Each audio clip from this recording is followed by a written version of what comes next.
things like that. Laborsome, timeless things.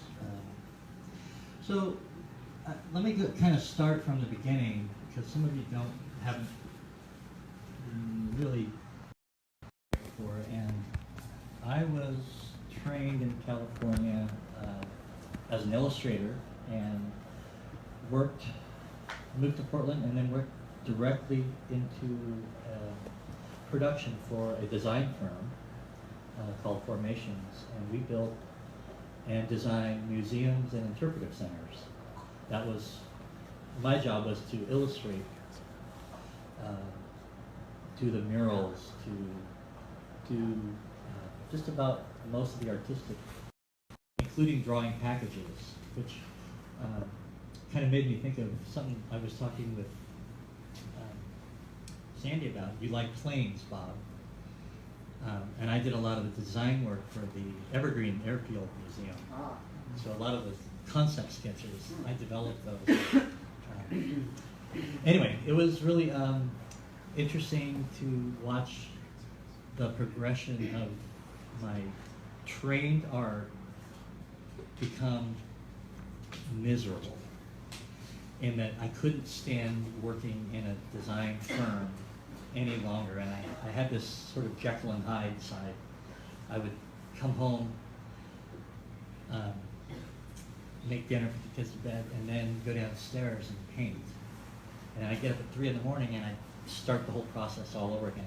Start painting and then go to my design firm and live this double life. Double life. And so, but during that time, there were some great things that I learned. I learned a lot about archaeology and anthropology and zoology, because I'm illustrating all of these different elements. And while I'm at home in my studio, I'm sort of unleashing, I'm venting. And a lot of my paintings were very moody and very dark and very mysterious and crazy skies and all of this. But for me then, that was my vent. And then it slowly became sort of a passion, in that I started to take it a different level. I quit my job, and thankfully my wife was able to kind of carry the family while I go through this process. And I started going back to my roots. I started thinking about color and what color was, and how much emotion is attached to color. And when you think about the emotions, it's how do you put a color to emotion?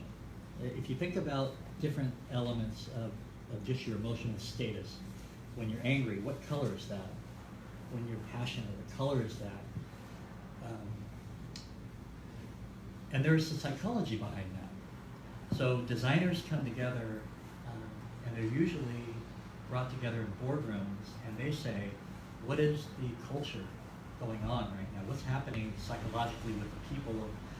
So we want to build cars. What color are we going to paint those cars to address the psychological profiles of the society that we live in? And they do that with every single thing that's manufactured. There's a color theorist behind most everything. So when I started thinking about color, I started thinking about emotions, and how I bring color into it is I think about a lot of emotional issues, or the color theory aspect is based on the Munsell color system, which is one of the oldest systems that's still in use today. And most of the color houses, the paint stores, they all use the Munsell color system. Is that Munsell? Yes. Okay. Yeah. And you can go back and look at his life and see how he grew off of other color theorists, and he just sort of like perfected it. So that's the one that I was taught, and by a brilliant woman. She was a crazy, crazy person. She probably had a pill box. She took 20 pills a day, and we don't even know what they were. But she was a lunatic, but she was smart. And she passed away wasn't very old, but she passed away after I graduated. And that's the last we ever heard of Judy Crook. But she would travel all over the world, and she would go to these design houses and pick the colors for the upcoming collections. Wow. Brilliant woman. So, going back to the color system, when you look at one of my paintings, if you get up close and look at the collection of points of paint, you'll start to see how there's a warm and a cool. It could be yellow. You'll see a warm yellow and a cool yellow next to each other, or a blue, warm blue and a cool blue next to each other. And your eye will mix those. Your eye has the ability to distinguish about 2 million pigments, 2 million colors. And then after that, it's just beyond. I don't think you need to, really. 2 million's a lot.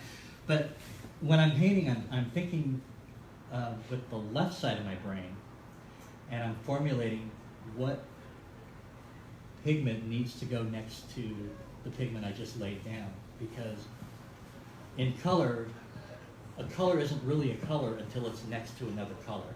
Those two things work hand in hand. I use complementary, split complementary, analogous. These are systems.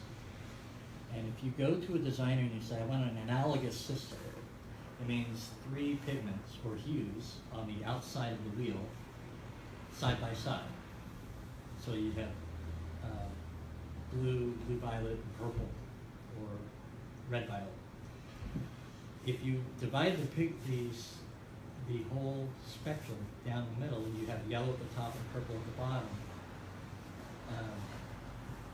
You have a cool side of the spectrum and a warm side. Going up into the yellow, it starts to warm up. I mean, color, I'm not going to get into the color theory part of it because there's so much into it and it's so involved. But